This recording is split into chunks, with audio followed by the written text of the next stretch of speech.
Hey kids, welcome back to the Borderline Man. I'm still a bit cold, uh, sick, so yeah, if my voice sounds clogged up, it's because of this. I was thinking about uh, how borderline can be different from person to person. The other day, I spoke with my ex, and she has a male friend that just recently went through a divorce, and he's been calling her, uh, I mean, constantly, all distressed, all, the world is ending, kind of emotional. And he's seems to be this way towards everyone in his surrounding. And I couldn't help think that, hey, this sounds a bit familiar, but actually a lot worse than I was. It sounds like he is uh, definitely having some emotional instability, and he needs a lot of confirmation constantly to feel secure. The thing is, he's also older than I am. I think he's 60 actually. So yeah, but he's acting like he was this emotional 15-year-old. This I know he has a diagnosis of ADHD, and she just regarded this as his ADHD flaring up. But I kind of figured out that it must be something more, because simply having ADHD doesn't make you that emotional. A plane is flying here.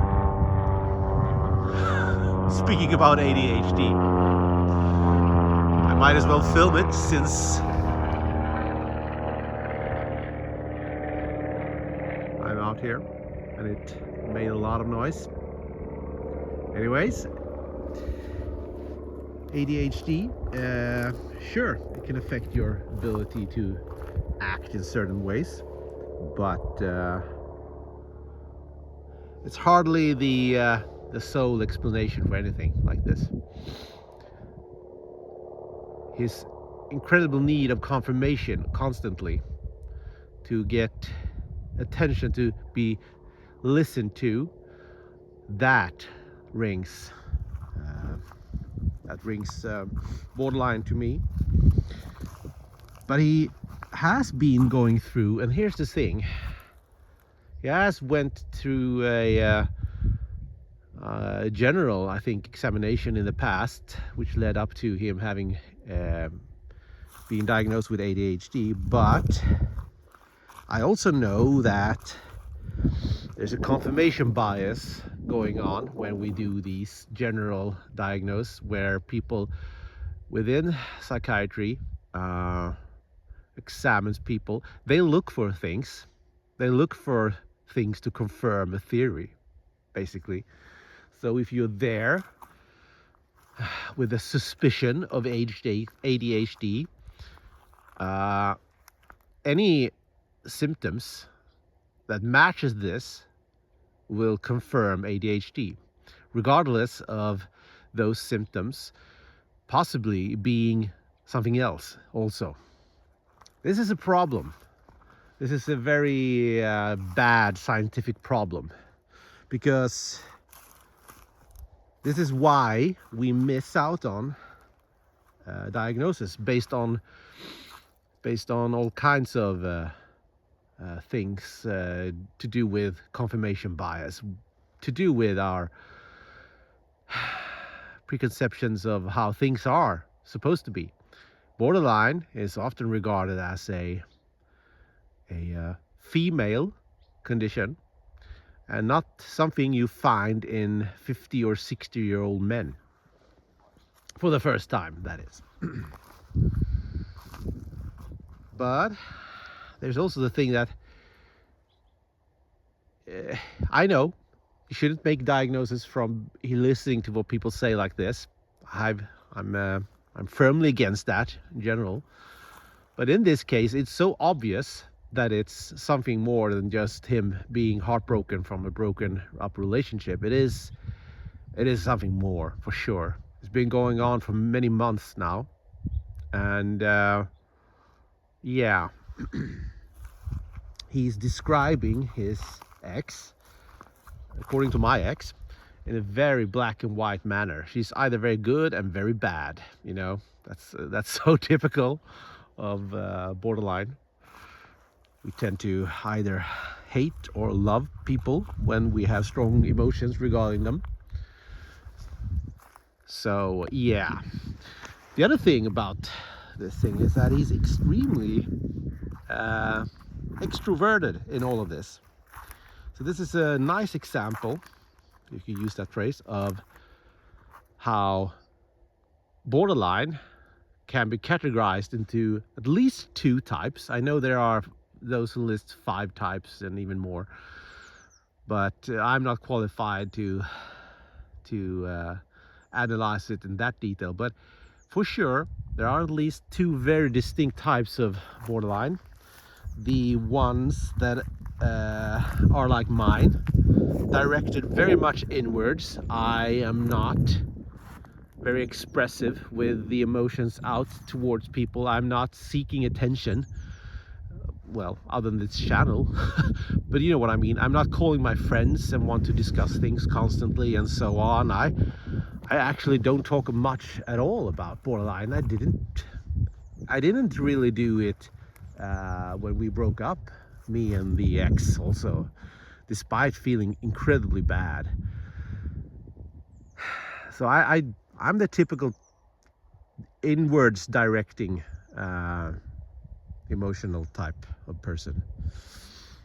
And he, I've met him a couple of times in the past. He's very, how shall I describe this in a well, he's a bit of a Latino. I think he is from South America originally, and he has this passionate, you know, expressive way of being very emotional about everything. Everything is on the outside, let's put it that way. And so is his condition. And now with my new spectacles, I haven't met him in, I don't know, 4 years, 5 years maybe. But if I met him now, with my knowledge I have on borderline, I could probably make a fair estimate of where he's at. I think so. But everything she describes and everything I know about him from the past, yeah, he is definitely struggling with something similar, at least, to borderline. Could be some traumatic stress syndrome also, post-traumatic stress syndrome, but I'm not sure. I don't think so, because he is not the type of person that seems to struggle with these things in every day. And I don't think he has the tendency of snapping from a divorce, simply a divorce. I think it's more underlying things. That's what I'm trying to say. It's more things going on than just him being heartbroken from a divorce. So interesting things. You see these things, start to see things when you are aware of it from in yourself. I know, confirmation bias. I know. You can also become very blind from this and try to see things you want to see. I know very well. So I try to avoid making assumptions. I actually do the opposite. I've noticed that. I'm going to meet a friend. I haven't met her in many years. We went to school together like 10 years ago. And we started speaking a bit. chatting, and we agreed to take a coffee this coming Monday. And she mentioned, when I mentioned I had borderline, she oh, I have that as well. And I instantly became suspicious that, do you now? You know. So I think this confirmation bias, or this thing, can swing both ways. You can become also very suspicious about things, unnecessarily so. Almost to a territorial standpoint, basically. Like, nope, I'm the one with borderline. Don't you dare come here and think you have it. Well, I think I will be a lot wiser after Monday when we meet and take this coffee. It's just strange that people around you suddenly notice these things, that what are the odds that I have more people around me struggling with borderline than I knew.